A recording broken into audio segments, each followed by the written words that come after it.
आपको यह जो भीड़ दिख रही है, यह किसी शिविर, शादी समारोह या फिर किसी कार्यक्रम की नहीं है। यह संजय गांधी अस्पताल के ओपीडी की भीड़ है।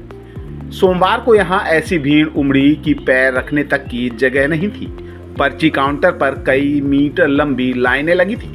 यह लाइन इतनी अधिक लंबी थी कि मरीजों को ओपीडी भवन के बाहर तक खड़ा होना पड़ा। ओपीडी के काउंटर पर्ची की रफ्तार भी धीमी थी। इसके कारण मरीजों को लंबा इंतजार करना पड़ा। यह हालात सिर्फ पर्ची काउंटर के नहीं थे, विभागीय ओपीडी में भी यही हालात थे। सर्जरी में तो भीड़ देखते ही बन रही थी। यहाँ लाइन कक्ष के बाहर तक पहुंच गई थी। मरीजों को भारी भीड़ का सामना करना पड़ रहा था। अस्पताल में हालात ऐसे बन चले थे कि यहाँ चलना तो दूर, पैर रखना तक मुश्किल हो गया था।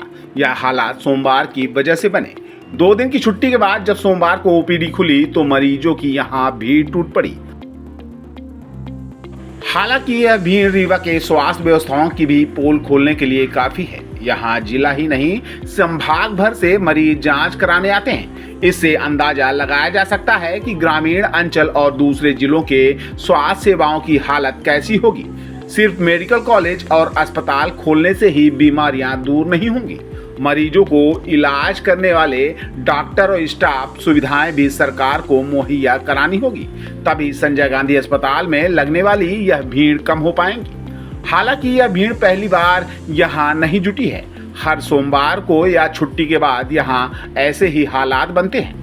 वर्तमान समय में मौसम में भी बदलाव देखने को मिल रहा है। इसके कारण भी मौसमी बीमारियों की चपेट में आने वाले लोग बीमार पड़ रहे हैं। उनकी भी संख्या ज्यादा बढ़ रही है।